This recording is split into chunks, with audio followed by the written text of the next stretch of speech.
Hi అండి, good morning. నేను oil boil చేస్తున్నానండి. ఆయిల్ బాయిల్ చేసి పెట్టుకుంటే కొంచెం హెయిర్ ఫాల్ అనేది తక్కువగా ఉంటుంది.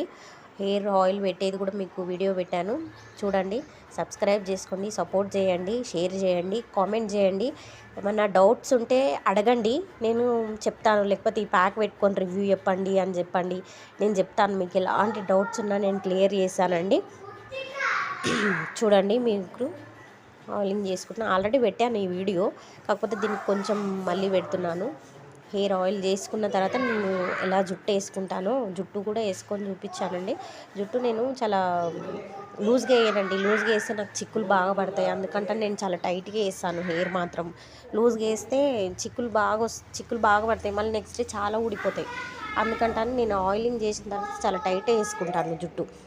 ఇప్పుడు నెక్స్ట్ చూడండి, నా ఆయిలింగ్ అయిపోయిన తర్వాత నేను జుట్టు ఎలా వేసుకున్నానో, ఎంత టైట్ వేసుకున్నానో చూడండి. ఇలా వేసుకున్నాం అనుకోండి జుట్టు, నెక్స్ట్ డే ఆయిల్ పెట్టుకొని జుట్టు దువ్వినా నెక్స్ట్ డే మళ్ళీ పెట్టుకొని ఊడే అన్నట్టు. అందుకంటని టైట్గా వేసుకోవాలి జుట్టు.